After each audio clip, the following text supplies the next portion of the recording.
अंदरूनी पार्टी के मामले हैं। जब धनखड़ साहब का एपिसोड हुआ है, सबसे जो है गवर्नमेंट को डिफरेंस मिल रहा है।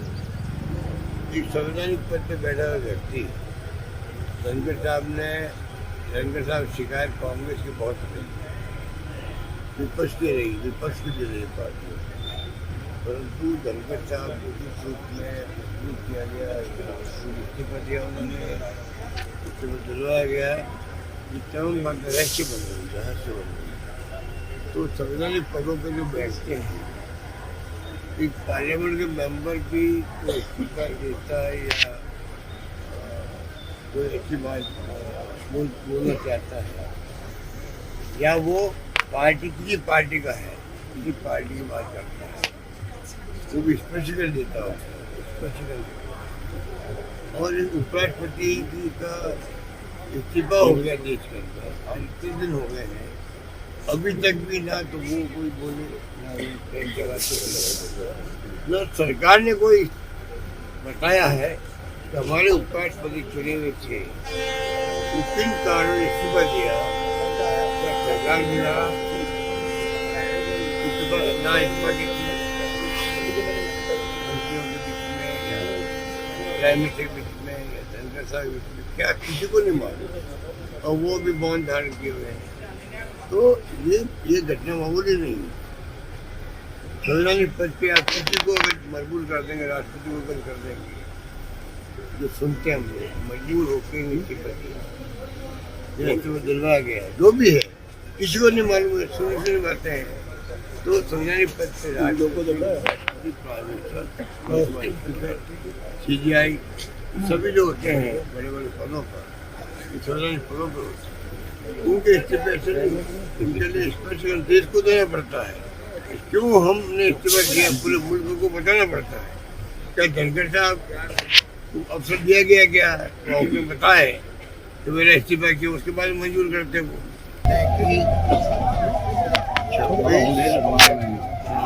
जो मौत है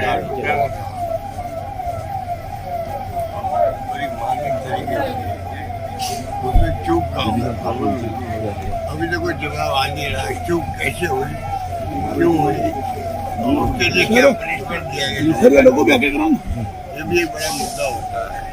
बहुत बड़ी घटना होती है, कैसे हुई, किस स्तर पर हुई, ना गृह मंत्री ने ना किसी और ने इस्तीफा दिया, एजेंसी के कोई हेड ने इस्तीफा नहीं दिया, इसका मतलब कुछ भी नहीं हुआ।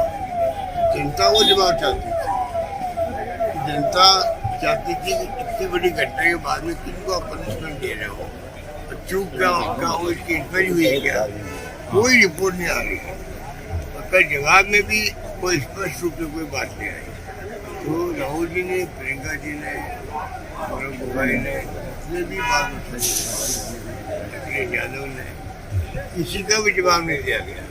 खाली जो सरकार होती है, आगे उसके पास भी होते हैं, सेक्शन पर उनके पास होती है, खाली होती इसको बताई गई। ये बात तो आप जब बंद हुआ था, तब जो मांग उठी थी आप पार्लियामेंट मिला, तो क्या फर्क पड़ता है, उसको मिला लेती है, उस वक्त देशवासियों के सामने बात आती है, 11 साल होते हैं, जनता ज़्यादा संतुष्ट होती है। इतने लंबे के बाद में आपने ये मीटिंग बनाई, उसके अंदर आपने पुराना क्या बता रहे, 62 का, 60 का, 71 का, 65 का, तो वो तोड़ मोड़ इतिहास को तोड़ के मरोड़ के आप पेश करेंगे,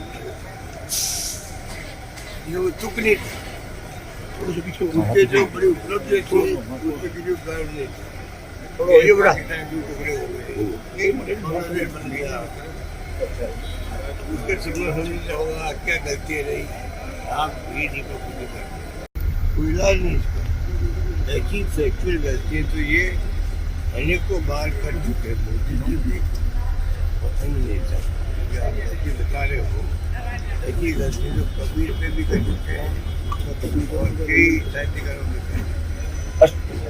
अशोक, आप कई बार ईडी, सीबीआई और जुडिशरी को लेकर बात करते रहते हैं, 3 बार आप सीएम रहे हैं, आपको क्या लगता है इमरजेंसी हालात जिस तरह के आप जिक्र कर रहे हैं, किस तरह के हालात हैं? क्या आपने भी कभी इस चीज़ को महसूस किया कि विपक्ष एक बड़े चेहरे के रूप में आप राजस्थान में राजनीति कर रहे हैं, जिस तरह से आप कह रहे हैं दबाव में संस्थाएं काम कर रही है?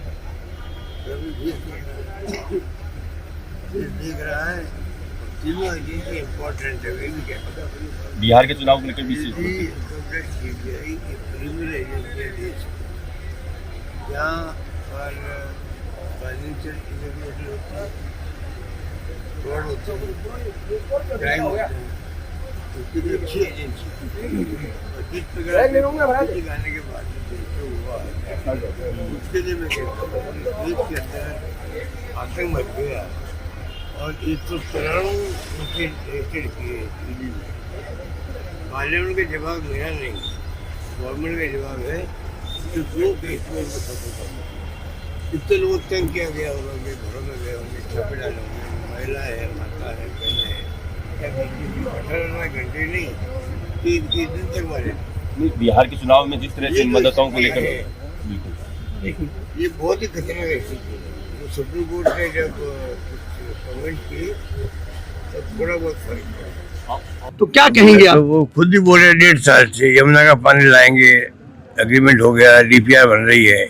तब मैंने कहा अगर पानी आता वास्तव में तो बहुत खुशी की बात होगी, तो अगर ऐसा हो गया तो मैं जाके माला पहनाऊंगा। सर एक सवाल है कि बॉम्बे ब्लास्ट के केस में 11 लोगों को बरी किया सुप्रीम कोर्ट ने और आपकी पार्टी की एक एमपी वर्षा गायकवाड़ ने वापस मुकदमा चलाने की बात की। वो मामला जुडिशरी में चल रहा है। सर राजस्थान में छात्र संघ चुनाव को लेकर एबीवीपी आपका पुतला जला रही है। होने चाहिए जो है वो पत्रकारों राजस्थान में उनकी नीति यही है, आपका पुतला फूका जा रहा है। वो तो कुछ भी कर सकते हैं, डेमोक्रेसी है।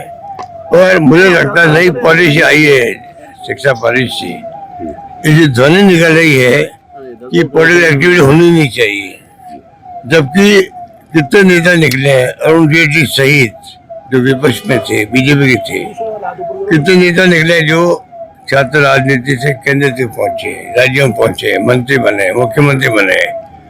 तो ये सिलसिला चलता रहा। ये मैं बार बार मांग करता हूँ चुनाव होने चाहिए, होने चाहिए, होने चाहिए।